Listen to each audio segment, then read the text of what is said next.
আজকের ভিডিওটা একটু অন্যরকম হতে চলেছে। এটা প্রায় আজ থেকে 1.5-2 মাস আগের ভিডিও, কিন্তু আমার ঠিক এডিট করা হয়ে উঠছিল না। তো চলো, আজ আমি আমার একটা কাছের মানুষকে তার খুব দরকারি একটা জিনিস হাতে তুলে দিয়েছিলাম। আমার দিদা একলা একজন মানুষ, আমার দাদু ভাই নেই, আমার নিজের মামা নেই। তো সেদিক থেকে দেখতে গেলে আমার দিদা পুরো একা। অবশ্যই ওনার পাশে আমরা অবশ্যই আছি। আমরা আছি, আমার দুজন মাসিমণি মেসোমশাই, আমরা পুরো নাতনি টিম আছি, কিন্তু তবুও কোথাও গিয়ে উনি একলা। তো ওনার যেটা কিপ্যাড ফোন ছিল ওটা একদম খারাপ হয়ে গিয়েছিল, আর এখন বিভিন্ন অফিসিয়াল কাজের জন্য ফোন ভীষণ প্রয়োজন হচ্ছে। তো উনি তো মুখ ফুটে কাউকে বলবেন না, আর নিজে কবে কিনবেন তারও ঠিক নেই। অন্যের ফোনে সিম ভরে ওটিপি আনতে হচ্ছিল। তো আমি আমার নিজের সামর্থ্য মতো ওনাকে ফোন দিয়েছিলাম, আর উনি সেটার বিন্দু মাত্র জানতেন না।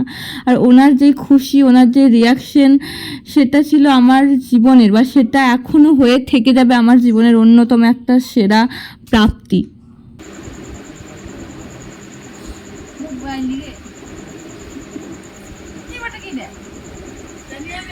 দেখে বুঝতে পারছি না কি বটে।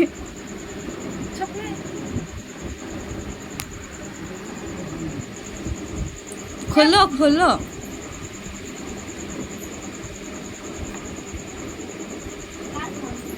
দিদার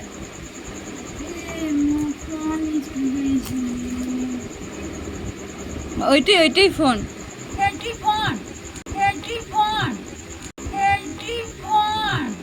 এইটা টানো, এইটা এইটা এইটা এইটা এইটা এইটা এইটা এইটা এইটা এইটা ধরে টানতে বলছি।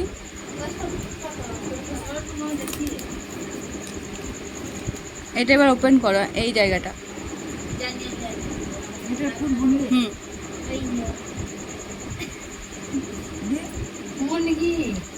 দিয়ে এটা ফোন এবার। হ্যাঁ, এবার ওটাকে বন্ধ করে রাখা যাবে। তোমার যখন নিয়ে যাওয়া আসা অসুবিধা হয় বন্ধ করে।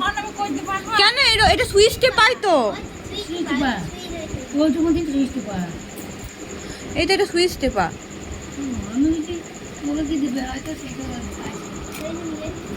দিদা যে এই ফোল্ডিং কিপ্যাড ফোনটা পেয়ে কতটা খুশি হয়েছিল আর কতটা আনএক্সপেক্টেড ছিল ওনার কাছে, সেটা আমাকে হয়তো আর এক্সপ্লেন করতে হবে না, বা আমি এক্সপ্লেন করতে হয়তো পারছিও না। আমি নিজের উপার্জনে যদি নিজে ফোন কিনতাম, যতটা না খুশি হতাম, আমি সত্যি বলছি, এটা দিতে পেরে আমি তার থেকে অনেক অনেক বেশি খুশি হই। ভগবানের কাছে আমার এটুকুই চাওয়া, যেন আমার কাছের মানুষগুলোকে আমি সব সময় এরকমই খুশিতে রেখে দিতে পারি। তাদের প্রয়োজনটা যেন মেটানোর ক্ষমতা আমাকে দেয় ভগবান। টাটা।